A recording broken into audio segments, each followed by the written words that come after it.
Channel English পরিচয়, learn English systematically and lesson wise. আজকে আমি অন্যান্য দিনের মতোই তোমাদের জন্য একটা গুরুত্বপূর্ণ ক্লাস নিয়ে এসেছি। সেটা হলো বাংলা থেকে ইংরেজিতে কি করে আমরা অনুবাদ করব। আমি তোমাদেরকে এর আগের ক্লাসও বলেছি বা বারবার করে বলেছি, সেই ক্লাসগুলোর একটু রিপিট করে নিই। যেটা হচ্ছে যে ইংরেজি শিখতে গেলে কিন্তু একদিনে তো ইংরেজি শেখা যাবে না। ইংরেজি শোনার মাধ্যমে কেউ ইংরেজি কার্টুন দেখতে পারে, কেউ ইংরেজি নিউজ দেখতে পারে, কেউ ইংরেজি সিনেমা দেখতে পারে, তার নিচে যে ইংরেজি লেখাগুলো উঠছে সেগুলোর মাধ্যমে ইংরেজি শেখা যায়, নিউজ পেপার পড়ার মাধ্যমে ইংরেজি শেখা যায়, ইংরেজি স্টোরি বুক পড়ার মাধ্যমেও কিন্তু ইংরেজি শেখা যায়। ছোট ছোট যে ইংরেজি নিউজগুলো আছে বা নিউজ অ্যাপ আছে ইনশর্টস, সেগুলোর মাধ্যমে ইংরেজি শেখা যায়। তো অনুবাদের মাধ্যমেও কিন্তু বাংলা থেকে ইংরেজিতে অনুবাদ করেও কিন্তু কি শিখতে পারবো, আমরা ইংরেজি শিখতে পারবো। তো আজকের ক্লাসটা আমি এই অনুবাদের ক্লাস হিসেবেই ধরে নিচ্ছি, বা ট্রান্সলেশনের ক্লাস। বাংলা থেকে খুব ইংরেজিতে অনুবাদ করে খুব সহজেই কি করে যারা বিগিনার তারা শিখতে পারবে, যারা আপনাদের বাচ্চাদেরকে শেখাচ্ছেন বা শেখাচ্ছ তাদেরকে কি করে খুব সহজেই ইজিলি সহজভাবে শেখানো হবে। প্রথমেই যদি ভেবে নিই এটা জটিল, তাহলে কিন্তু কিছুই করতে পারবো না। আমরা আজকে যে টেন্সটা নিয়ে আলোচনা করবো বা যে টেন্সটা নিয়ে আমরা আজকে খেলা করবো বলতে পারবো, সেটা হচ্ছে past indefinite tense. Past indefinite tense কখন হয় জানো? যখন অতীতকালে কোনো কাজ হয়েছিল। দেখবে যে ভার্বের শেষে, ক্রিয়াপদের শেষে ছিল থাকবে, কিংবা ছিলাম থাকবে, কিংবা ছিলে থাকবে। তখনই জানবে যে এক্ষেত্রে বাক্য তৈরি করার জন্য, বাংলা থেকে ইংরেজিতে তৈরি করার জন্য আমরা কার সাহায্য নেব, কোন টেন্সের সাহায্য নেব? পাস্ট ইনডিফিনাইট টেন্সের সাহায্য নেব। কোন ইনডিফিনাইট? সিম্পল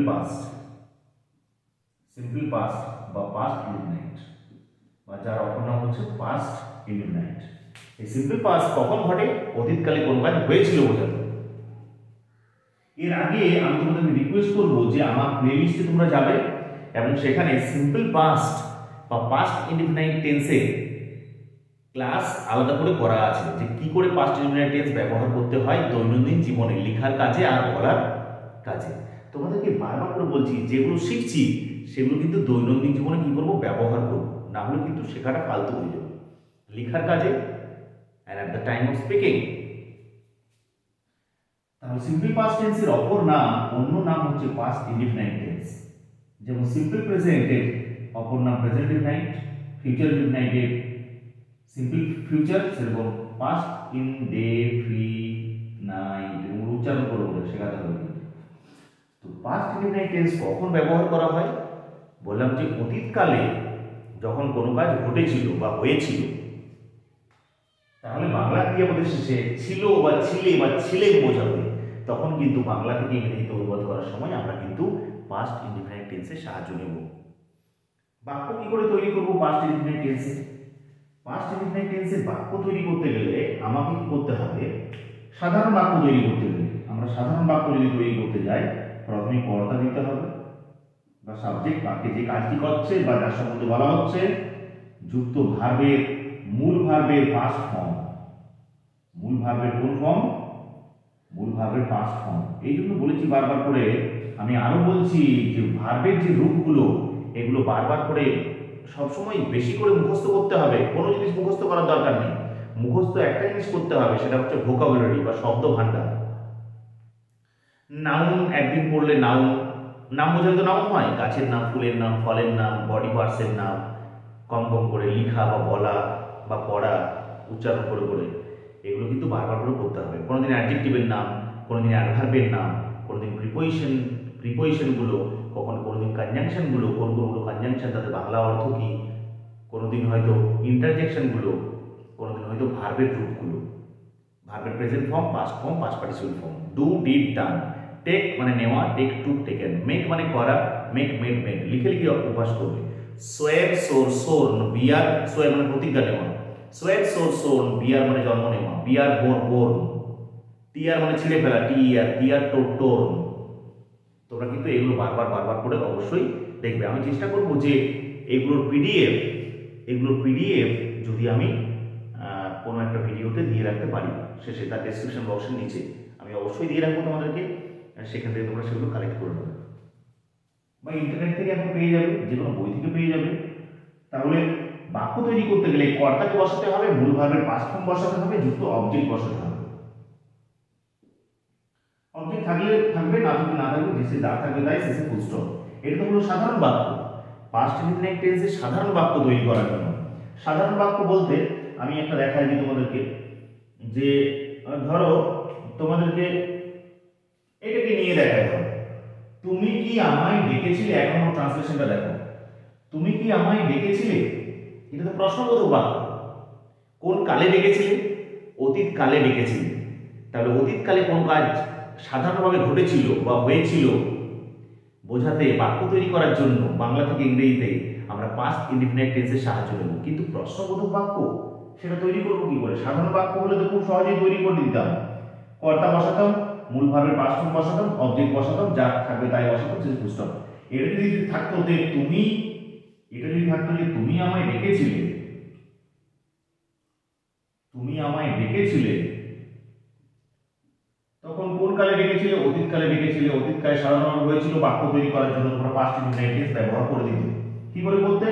প্রথমে কর্তা বা সাবজেক্ট যে কাজটি করে, কর্তা তার সম্বন্ধে বলা হচ্ছে তুমি, এটা সাবজেক্ট। এরপরে ভার, মূল ভার্বের পাস্ট ফর্ম। ভার কাকে বলে? যে শব্দের দ্বারা কাজ বোঝায় বা ক্রিয়া বোঝায় তাকে বলা হয় ভার। তাহলে ডাকাটা হচ্ছে ভার। কি মানে ডাকা? তোমরা বলবে কল মানে ডাকা। কলের পাস্ট টেন্স কি? এটা জানতে হবে। কলের পাস্ট টেন্স, কলের পাস্ট টেন্স হলো কল্ড। You called, কাকে ডেকেছিলে? আমাকে ডেকেছিলে। বাংলাতে কি বা কাকে দিয়ে প্রশ্ন করলে ভাগকে যে অংশের উত্তর পাওয়া যায় তাকে অবজেক্ট বলে। তাহলে এখানে আই মানে আমি, কিন্তু মি মানে আমায় বা আমাকে। ইউ কল্ড মি, তুমি আমাকে ডেকেছিলে। কিন্তু প্রশ্নটা হচ্ছে আমাকে, এখানে তো দিয়েছি তুমি কি আমায় ডেকেছিলে।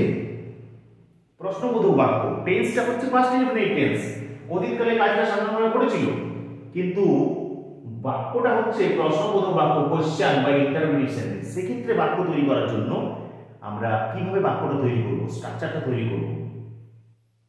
আমি প্রেজেন্ট ইনডিফিনিট টেন্সে প্রশ্নবোধক বাক্য কি করে তৈরি করতে হয় ডু আর ডাজ ব্যবহার করে সেটা দেখিয়েছিলাম। সেই ভিডিওগুলো কিন্তু তোমরা দেখতে পারো, ধাপে ধাপে দেখবে কিন্তু প্রত্যেকটা ভিডিও। আশা রাখছি হেল্পফুল হবে। এখানে কিন্তু পাস্ট ইনডিফিনিট টেন্সের বেলাতে দেখো ইউ কল্ড রয়েছে, কল্ড রয়েছে মানে কলের শেষে ইডি যোগ রয়েছে, মানে কলের পাস্ট টেন্স রয়েছে। তাহলে এটা যদি প্রশ্ন করতে যায়, এই স্ট্রাকচারটা কিন্তু তোমরা লিখে নেবে যে পাস্ট ইনডিফিনিট টেন্সের সাধারণ বাক্য তৈরি করার নিয়ম হচ্ছে প্রথমে কর্তা, তারপরে মূল ভার্বের পাস্ট ফর্ম, তারপরে অবজেক্ট থাকলে অবজেক্ট, তারপর যা থাকবে তাই, শেষে ফুল স্টপ। যেমন তুমি আমায় ডেকেছিলে, ইউ কল্ড মি হতো, কিন্তু তুমি কি আমায় ডেকেছিলে এখানে দেওয়া রয়েছে, প্রশ্নটা দেওয়া রয়েছে। তাহলে আমরা এই বাক্যটা কি করে তৈরি করব? এই বাক্যটা তৈরি করব একটা স্ট্রাকচার ব্যবহার করে, যে স্ট্রাকচারটাকে হচ্ছে যে ডিড দিয়ে প্রশ্নটা করব। কি দিয়ে প্রশ্ন করব? ডিড দিয়ে। কেন ডিড দিয়ে প্রশ্ন করলাম? তোমাদের মনে প্রশ্ন আসতেই পারে। তখন আমি তোমাদেরকে একটা জিনিস বলেছিলাম যে প্রশ্ন তৈরি করার জন্য ধরো থাকলো যে হি লাইকস, সে পছন্দ করে। তো এটা প্রশ্ন করতে গেলে কি করতে হবে? সাবজেক্টের পরে যদি আই এম থাকে সাধারণ বাক্যে, তখন প্রশ্নবোধক বাক্যে খুব সহজেই তোমরা করে দিবে এম আই, তারপরে যে যা থাকবে তাই। সাবজেক্ট সাহায্যকারী ক্রিয়া থাকলে প্রশ্নবোধক বাক্যে সাহায্যকারী ক্রিয়া সাবজেক্ট করে দিলে তাহলে প্রশ্ন তৈরি হয়ে গেল। কিন্তু এখানে দেখো, যেখানে সাবজেক্টের উপরে সরাসরি মূল ভার্ব রয়েছে, সেক্ষেত্রে প্রশ্ন তৈরি করার জন্য আমরা কি তৈরি করব? যেমন হি লাইকসটা হয়ে যায় ডাজ হি লাইক, এখানে কিন্তু মূল ভার্বের সবসময় প্রেজেন্ট ফর্ম হয়। ডাজ দিয়ে কেন শুরু হলো? এখানে লাইকস রয়েছে, মূল ভার্বের শেষে এস বাই এস যোগ রয়েছে, তাই প্রশ্নটা আমরা শুরু করলাম একটা ডামি ভার্ব ডু ভার্ব দিয়ে, ডাজ দিয়ে। ওকে, তারপরে সাবজেক্ট, প্রশ্ন মানে সাহায্যকারী ক্রিয়াযুক্ত সাবজেক্ট হলো। এবারে ডু ডাজ দিয়ে আর ডিড দিয়ে যদি প্রশ্ন শুরু হয়, সবসময় মূল ভার্বের কিন্তু প্রেজেন্ট ফর্ম বসবে। এখানে লাইকস হবে না, লাইকই হবে, কারণ ডাজ আর লাইক এই দুটো মিলেই হয়েছে লাইক। এটা যদি থাকতো হি লাইকড, তাহলে প্রশ্ন তৈরি করার জন্য কি করতাম? এই সাবজেক্টের পরে সাহায্যকারী ক্রিয়া নেই, কিন্তু মূল ভার্ব রয়েছে। তখন দেখতে হবে যে মূল ভার্বটা কোন টেন্সে রয়েছে, কোন ফর্মে রয়েছে। মূল ভার্বটা পাস্ট ফর্মে রয়েছে, লাইকের সাথে ইডি যোগ রয়েছে, তাই প্রশ্নটা শুরু হবে কি দিয়ে? ডিড দিয়ে। ডিড যুক্ত সাবজেক্ট, সাবজেক্টে হি, ডিড হি এরপরে কিন্তু সবসময় মূল ভার্বের প্রেজেন্ট ফর্ম লাইক হবে, কারণ ডিড আর লাইক এই দুটো মিলেই হয়েছে লাইক, তাই না? সেরকম ভাবে আই আই লাভ, আমি ভালোবাসি, এটাকে যদি প্রশ্ন করতে যাই আমি কি ভালোবাসি, তখন হবে ডু আই লাভ।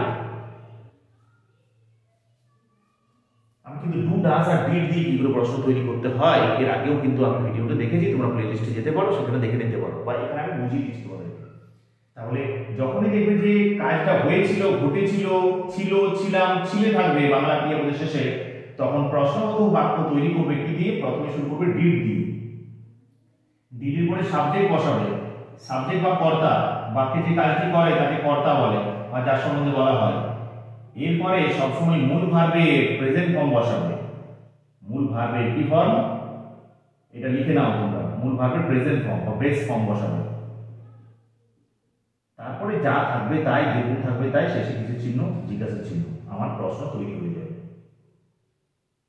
প্রথমে ডিড বসাবো, তারপরে সাবজেক্ট বা কর্তা বসাবো, তারপরে মূল ভার্বের প্রেজেন্ট ফর্ম বসাবো, তারপরে আমার যা যা দরকার সেগুলো বসাবো, আমার কিন্তু বাক্যটা তৈরি হয়ে যাবে। দেখো খুব সহজেই কি করে বাক্যটা তৈরি করা যায়। তুমি কি আমায় ডেকেছিলে?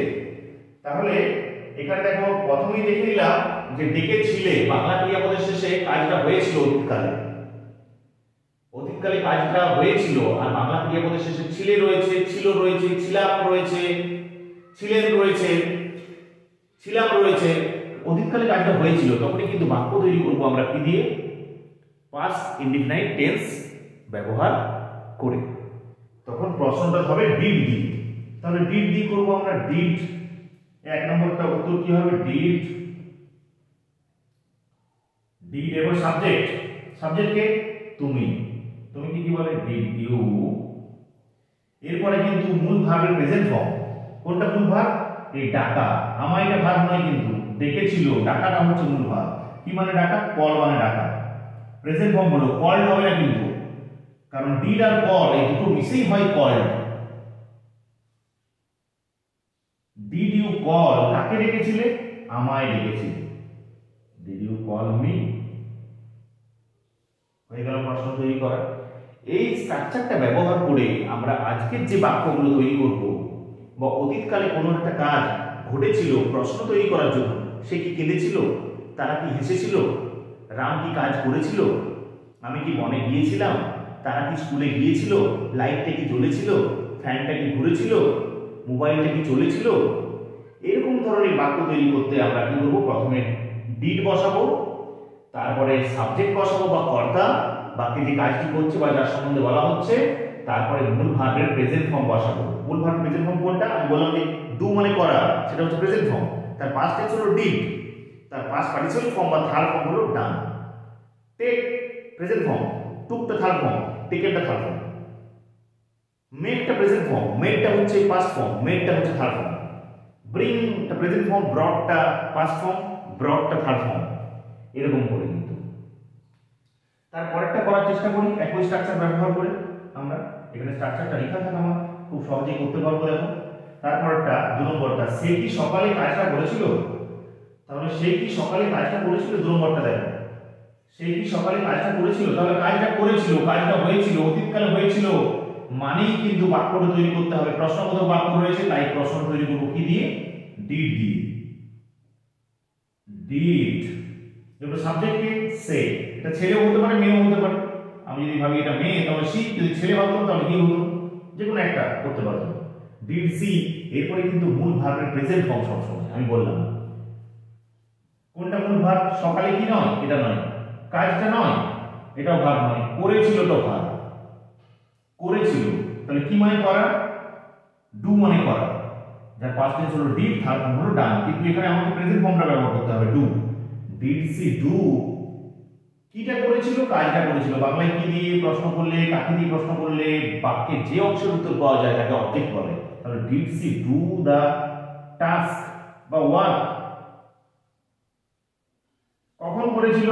সকালে করেছিল, ইন দ্য মর্নিং।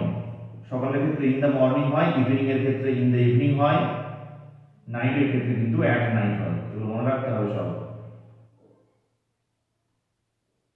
তাহলে did she do the work in the morning? But এটা যদি করতাম did she work in the morning সেটাও হতো।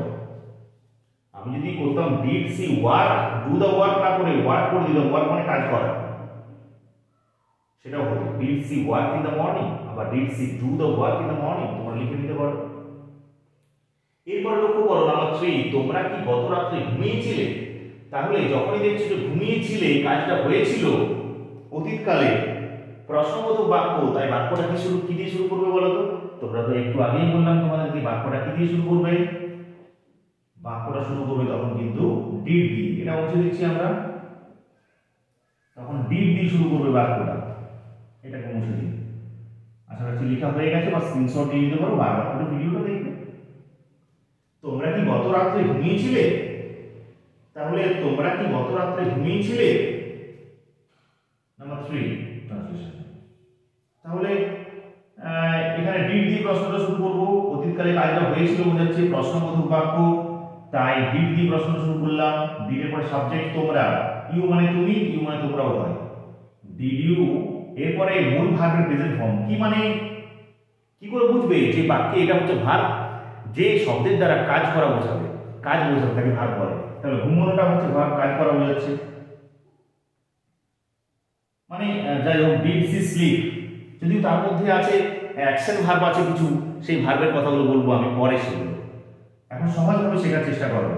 যে ডিড ইউ স্লিপ, তুমি কি ঘুমিয়েছিলে? স্লিপ স্লেপ স্লেপ হয়, কিন্তু স্লিপের পাস্ট টেন্স হয় স্লেপ, এর সাথে টি যোগ হয়ে যায়, থার্ড ফর্ম টি যোগ হয়ে যায়। কিন্তু এখানে আমাকে ডিড দিয়ে প্রশ্নটা শুরু করেছি, সবসময় মূল ভাবে প্রেজেন্ট ফর্ম দিতে হবে। ডু ডাজ ডিড দিয়ে প্রশ্ন শুরু হবে। ডিড ইউ স্লিপ, গত রাত্রে, তাহলে গত রাত্রের ইংরেজি কি বলে? লাস্ট নাইট, লাস্ট নাইট বা ইয়েস্টার নাইট করতেও পারতাম, সহজ হবে লাস্ট নাইট, গত রাত্রে। এরপরে তোমার প্রশ্ন হবে যে sir in the last night হলো না কেন, অ্যাট লাস্ট নাইট হলো না কেন? নাইটের কিন্তু অ্যাট বসে, এটা বলি যে এটা হচ্ছে একটা অ্যাডভার্বিয়াল, অ্যাডভার্বের আগে লাস্ট নাইট, অ্যাডভার্বের আগে কিন্তু কোনোদিন কোনো প্রিপোজিশন বসে না। যেমন ইয়েস্টারডে, টুডে, টুমরো, ওকে, এদের আগে কোনো প্রিপোজিশন বসে না। Did you sleep last night, তুমি কি গত রাতে ঘুমিয়েছিলে? নেক্সট দেখো, মালা কি স্কুলে গিয়েছিল? 4 নম্বর বাক্যটা, মালা কি স্কুলে গিয়েছিল? তাহলে গিয়েছিল, অতীতকালে কাজটা হয়েছিল, প্রশ্নবোধক বাক্য রয়েছে, আমি তাই প্রশ্নটা শুরু করব কি দিয়ে? ডিড দিয়ে। ডিড, এরপর কি হবে বলো তো? মালা, কি subject? Mala, did Mala, did Mala. এরপরে ভার্ব বসাতে হবে, ভার্ব প্রেজেন্ট ফর্ম। কোনটা ভার্ব বলো তো? এই যে যাওয়া, যাওয়া, গিয়েছিল, গিয়েছিল, তাহলে কি মানে যাওয়া? কি মানে যাওয়া? গো মানে যাওয়া, যার পাস্ট টেন্স হলো ওয়েন্ট, থার্ড ফর্ম হলো গান। কিন্তু আমাকে এখানে ডিড দিয়ে প্রশ্ন শুরু করেছি, মূল ভাবে প্রেজেন্ট ফর্ম বসাতে হবে। কোনটা প্রেজেন্ট ফর্ম? গোটা। Did Mala go, did Mala go to school? Mala কি স্কুলে গিয়েছিল? Did Mala go to school? এরপরে দেখো নাম্বার 5 থেকে 5, 6, 7, 8, 9, 10 এই 6টা আমি তোমাদেরকে হোম টাস্ক দিলাম। এই 6টা হোম টাস্ক তোমরা বাড়িতে করে নিয়ে আসবে। এই 6টা একটু মুছে দিই। এই 6টা হোম টাস্ক তোমরা বাড়িতে করে নিয়ে আসবে। যে আমি কি এই জামাটি কিনেছিলাম? তোমাদের হয়তো ভার্বটা বুঝতে অসুবিধা হতে পারে। আমি কি ওই জামাটা কিনেছিলাম? ওই জামাটি কিনেছিলাম? আমরা কি ওই জামাটি কিনেছিলাম? তোমাদের ভার্বের ক্ষেত্রে অসুবিধা হতে পারে, ভার্বকে শুধুমাত্র বলে দিচ্ছি আমি। ভার্বটা হচ্ছে এখানে কেনা, বাই মানে কেনা, যার পাস্ট টেন্স হলো বট, থার্ড ফর্ম হলো বট। আমি বারবার করে বলেছি, এখন গুগলের যুগ, ইন্টারনেটের যুগ। তুমি খুব সহজেই সার্চ করলে ইন্টারনেটে, ক্রোম ব্রাউজার বা গুগলে গিয়ে সার্চ যদি করো, ভয়েস সার্চ করতে পারো, এমনি রিটেন ফর্মে সার্চ করতে পারো যে কিনেছিলাম, বাংলায় লিখবে কিনেছিলাম এর ইংরেজি অর্থ কি, তখন পেয়ে যাবে বাই, BUY বা পারচেস। এরপরে আবার তোমার যদি দরকার হয় বাই এর পাস্ট টেন্স বা থার্ড ফর্ম, সেটাও পেয়ে যাবে, the past form of buy. যে কোনো কিছু পেয়ে যাবে ইন্টারনেট থেকে। বা ডিকশনারি, আমি বলবো যে প্রাইমারিলি ছোটদেরকে যখন শেখাচ্ছেন বাংলা থেকে ইংরেজি বা ইংরেজি থেকে বাংলা ডিকশনারি কিন্তু ঘরের মধ্যে রাখবেন। তারা কি সংবাদটা পেয়েছিল? এখানে কিন্তু কোনটা ভার্ব? পেয়েছিলটা ভার্ব, পেয়েছিলটা ভার্ব। পেয়েছিল ভার এখানে, তাহলে পেয়েছিল ভার, প্রত্যেকটা কাজ কিন্তু অতীতকালে হয়েছিল, তাই প্রশ্নগুলো শুরু হবে কিন্তু এই স্ট্রাকচার দিয়ে, ডিড যুক্ত সাবজেক্ট যুক্ত মূল ভার্বের প্রেজেন্ট ফর্ম, ডিড যুক্ত সাবজেক্ট যুক্ত মূল ভার্বের প্রেজেন্ট ফর্ম, কারণ অতীতকালে সব কাজ হয়েছিল। দেখছো পেয়েছিল, পেয়েছিল কি ইংরেজিতে কি বলে গেট, যেমন গেটের পাস্ট টেন্স গট, গট। এরপরে খেলেছিল, তোমরা সবাই জানো খেলা, প্লে মানে খেলা করা, প্লে প্লেড প্লেড। এরপরে কেঁদেছিল, ক্রাই কথার অর্থ হলো কাঁদা, যার পাস্ট টেন্স হলো ক্রায়েড, ওয়াইটা আই হয়ে যায়, ক্রাই ক্রায়েড ক্রায়েড ডিডি যোগ হয়। বিড়ালটা কি তাকে মেরেছিল, মেরেছিল ওটার ভাব, কিল মানে হত্যা করা। ওকে, সেই কি দরজাটা খুলেছিল, খুলেছিল, এটা সবাই জানো, ওপেন মানে খোলা, ওপেনের পাস্ট টেন্স হলো ওপেন, থার্ড ফর্ম হলো ওপেনড। ওকে, এরকম করে কিন্তু খুব সহজেই তোমরা কি করতে পারবে, এই বাক্যগুলো তৈরি করতে পারবে, বা চেষ্টা করবে। আগে গিয়ে কমেন্ট সেকশনে আমাকে অবশ্যই কমেন্ট সেকশনে গিয়ে এগুলো দেখাবে, আমি কি জামাটি কিনেছিলাম, তারা কি সংবাদটা পেয়েছিল, কমন কি গতকাল খেলেছিল, মায়া কি কেঁদেছিল, বিড়ালটা কি ইঁদুরটিকে মেরেছিল, সেই কি দরজাটা খুলেছিল। এই প্রশ্নগুলো তোমরা তৈরি করে আমাকে অবশ্যই কমেন্ট সেকশনে গিয়ে জানাবে, তাহলে আমি বুঝতে পারবো যে আমার পড়ানোটা কতটা সার্থক হচ্ছে, তোমরা বুঝতে পেরেছো কিনা। যদি বুঝতে না পেরেছো আমি আমার ক্লাসটা অবশ্যই রিপিট করার চেষ্টা করব, এবং সেখানে তোমাদেরকে বলে দেবো অবশ্যই কমেন্টে গিয়ে যে তোমরা এটা কেন ভুল করেছো, কোন জায়গাটায় তোমার ভুল হচ্ছে, আমি তাহলে গিয়ে বুঝতে পারবো। যদি ভিডিওটা ভালো লেগে থাকে তাহলে অবশ্যই ফ্রেন্ডস এবং রিলেটিভসদের মধ্যে বেশি বেশি করে শেয়ার করবে, এবং অবশ্যই আমি বলবো যে যদি আমার চ্যানেলে নতুন হও তাহলে অবশ্যই তোমরা আমার প্লেলিস্টে যাবে, এবং সেখানে ইংরেজি গ্রামার সংক্রান্ত বা ইংরেজি সংক্রান্ত সমস্ত ভিডিওই তোমরা কি করে যাবে, সেখানে পেয়ে যাবে। আর অবশ্যই বলবো তোমাদেরকে, যদি আমার চ্যানেলে নতুন হও তাহলে আমার চ্যানেলটা সাবস্ক্রাইব করবে এবং পাশে থাকা নোটিফিকেশনটি অবশ্যই অন করবে পরবর্তী ভিডিওগুলো পাওয়ার জন্য। ভালো থেকো, সুস্থ থেকো।